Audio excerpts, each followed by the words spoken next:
여러분, 신약 개발하면 어떤 단어가 가장 먼저 떠오르시나요? 아마 많은 분들이 도박이라는 단어를 생각하실 텐데요. 성공 확률이 10%도 안 되니까요. 수많은 바이오텍이 이 죽음의 계곡을 넘지 못하고 사라지죠. 그런데 여기 신약 개발은 도박이 아니라 설계라고 말하는 회사가 나타났습니다. 바로 2020년 3월 코스닥에 상장한 카납 테라퓨틱스인데요. 오늘 이들이 과연 어떻게 바이오텍의 성공 공식을 새로 쓰고 있는지 그 청사진을 한번 자세히 들여다보겠습니다. 자, 여기 이 질문 한번 보세요. 왜 그 수많은 시간과 돈을 쏟아부은 신약 후보 물질의 거의 90%가 임상 단계에서 실패하는 걸까요? 정말 어마어마한 숫자죠. 바로 이 냉혹한 현실, 이 90%라는 숫자가 오늘 우리가 할 이야기의 시작점이자 종착점입니다. 제약산업 전체의 숙제이면서 카나프 테라퓨틱스가 풀고자 하는 바로 그 문제인 거죠. 오늘은 이런 순서로 한번 얘기를 풀어가 보려고 합니다. 먼저 신약 개발이 왜 도박판에 비유되는지부터 시작해서 카나프는 어떻게 인간 유전자 데이터에서 그 해답을 찾는지, 그리고 그들이 가진 아주 스마트한 항암 플랫폼과 독특한 이어달리기 사업 전략은 또 뭔지, 마지막으로 이 모든 과정이 어떻게 IPO라는 결과로 이어졌는지 차근차근 따라가 보겠습니다. 네, 그럼 첫 번째 이야기, 바이오텍의 도박입니다. 한번 생각해 보세요. 신약 하나 개발하는데 돈은 정말 천문학적으로 들어가고 시간은 기본 10년 이상 걸리는데 성공 확률은 극치 낮습니다. 바로 이 어마어마한 실패의 비용, 이게 이 사람이 가진 근본적인 리스크라고 할 수 있죠. 그런데 카나프 테라퓨틱스는 이 문제에 대한 해법을 완전히 다른 데서 찾습니다. 보통 실패 확률을 줄이려고 개발 막바지 단계에서 굉장히 애를 쓰잖아요. 근데 그게 아니라 아예 첫 단추를 끼울 때부터, 그러니까 어떤 병을 목표로 삼을까? 이 고민을 시작하는 바로 그 지점부터 실패의 싹을 잘라버리겠다는 겁니다. 이건 뭐 그야말로 발상의 전환이죠. 아니 근데 그게 어떻게 가능할까요? 그쵸? 자, 지금부터가 바로 카나프의 핵심 전략입니다. 이들은 인간 유전체라고 하는 아주 거대한 보물 지도에서부터 모든 걸 시작합니다.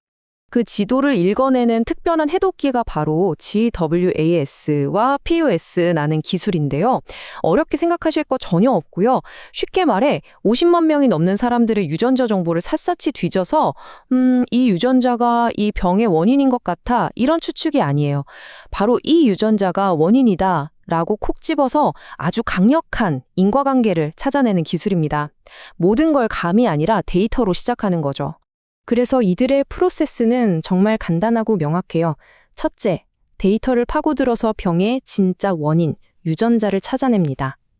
둘째, 오케이, 너로 정했다 하고 공격할 타겟으로 확정하는 거죠. 그리고 마지막으로 이 타겟을 가장 효과적으로 부술 수 있는 무기, 즉 항체로 만들지 ADC로 만들지 같은 약의 형태를 결정하는 겁니다. 이게 바로 카나프가 자랑하는 유전체에서 신약까지 이어지는 핵심 엔진입니다. 자, 그래서 그 결과가 어떠냐? 바로 이 숫자입니다. 2.6배. 와, 이거 정말 놀라운 숫자 아닌가요? 그냥 하는 말이 아니라 수많은 연구에서 이미 증명된 사실입니다. 이렇게 인간 유전자 데이터로 검증된 타겟으로 약을 만들면 그렇지 않은 약보다 최종 성공 확률이 무려 2.6배나 높다는 거죠. 이건 확률을 조금 올리는 수준이 아니라 아예 게임의 규칙 자체를 바꾸는 수치라고 봐야 합니다. 자, 이렇게 좋은 타겟을 찾았어요. 그럼 이제 이걸 공격할 제대로 된 무기가 있어야겠죠? 카나프는 바로 이 지점에서 아주 강력하고 스마트한 무기, 두 가지 플랫폼 기술을 딱 꺼내듭니다. 기존 항암 치료가 오랫동안 풀지 못했던 난제들을 해결하기 위한 그런 무기들이라고 보시면 됩니다. 그 첫 번째 무기가 바로 TME킨 플랫폼입니다. IL-12 같은 사이토카인은 암세포를 정말 잘 죽이는 강력한 물질인데요. 문제는 너무 독해서 온몸을 공격하는 치명적인 단점이 있었어요. TME킨은 이 문제를 스마트 폭탄이라는 개념으로 해결합니다. 평소에는 뇌관이 제거된 상태로 얌전히 있다가 딱 암세포 주변의 특별한 환경, 즉 종양미세 환경에 도착했을 때만 펑 하고 터지면서 활성화되는 거죠. 그러니까 아군은 안 건드리고 적군만 골라서 공격하는 겁니다. 효과는 최고로, 부작용은 최소로. 두 번째 무기는 솔루플렉스 링크 플랫폼입니다. 이건 ADC, 즉 항체 약물 접합체의 고질적인 문제를 해결했는데요. 기존 ADC는 항체에 붙인 독성 물질이 암세포까지 가기도 전에 툭 떨어져 나와서 엉뚱한 곳을 공격하는 일이 많았거든요. 솔루플렉스 링크는 이 독성 물질을 아주 특별한 친수성 링크라는 걸로 단단하게 포장해서 안정성을 획기적으로 높였습니다. 목표 지점인 암세포 안까지 안전하게 배송하는 은폐된 배송 트럭 같은 거라고 생각하시면 쉽습니다. 자, 이렇게 훌륭한 과학 기술을 가지고 있어요. 그럼 이걸 어떻게 사업으로 연결시킬까요? 여기서 카나프의 또 다른 비범함이 드러납니다. 이들은 우리가 다 할 거야 라고 욕심부리지 않아요. 이들의 전략은 바로 이어달리기입니다. 신약 개발을 흔히 마라톤에 비유하잖아요.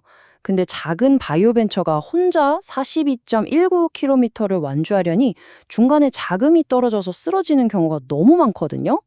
카나프는 이걸 보고 전략을 바꾼 거죠. 우리는 마라톤 안에 이어달리기 할 거야 라고요.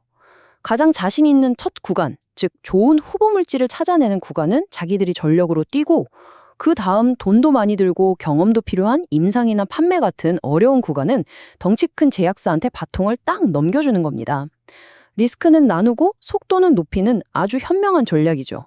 그리고 이 전략이 그냥 말로만 끝난 게 아닙니다. 여기 파트너사들 좀 보세요. 동아의 ST, GC 녹십자, 롯데 바이오로직스, 유한양행, 오스코텍. 와, 이름만 대면 다 아는 우리나라 대표 제약사들이 전부 카나프의 이어달리기 팀원으로 합류했습니다. 이게 뭘 의미하겠어요? 카나프의 기술력이 이미 시장에서 검증받았다는 가장 강력한 증거 아니겠습니까? 그 가치를 돈으로 환산하면 바로 이렇습니다. 무려 7,748억 원. 이게 정말 대단한 게 아직 상장도 하기 전에 순수하게 기술 이전과 공동개발 계약만으로 만들어낸 가치라는 거예요. 그러니까 이들의 과학과 전략은 그냥 잘 될 것 같다는 가능성이 아니라 이미 시장에서 돈으로 가치를 인정받은 실질적인 자산이라는 뜻입니다. 자, 이렇게 하나씩 퍼즐 조각들이 다 맞춰진 겁니다. 기초가 탄탄한 과학, 혁신적인 플랫폼, 그리고 영리한 사업 모델까지 이 모든 게 합쳐지니까 카나프 테라퓨틱스는 마침내 코스닥 상장이라는 새로운 출발선에 설 수 있었던 거죠. 어찌 보면 너무나 당연한 결과였습니다. 이 타임라인을 보면 성장 속도가 그야말로 압축적입니다. 2019년에 회사가 세워졌는데 불과 3, 4년 만에 굵직한 계약들을 5개나 연달아 성사시켰고 마침내 2026년 3월 코스닥 시장에 성공적으로 깃발을 꽂았습니다. 이병철 대표의 이 말에 카나프의 궁극적인 목표가 다 담겨 있다고 봅니다. 하나의 대박 신약에 회사의 명운을 거는 게 아니라는 거죠. 매년 꾸준히 임상 파이프라인을 늘리고 기술 이전에 성공시키는 예측 가능하고 지속 가능한 성장 엔진을 만들겠다는 겁니다. 2028년 흑자 전환이라는 저 구체적인 목표는 그 자신감의 표현이겠죠. 그래서 우리는 다시 처음의 질문으로 돌아오게 됩니다.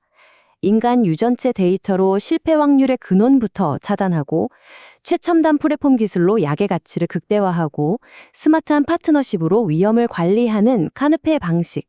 이것이 과연 그동안 수많은 바이오텍들을 좌절시켰던 높은 실패율이라는 거대한 벽을 넘을 수 있는 새로운 성공의 청사진이 될 수 있을까요?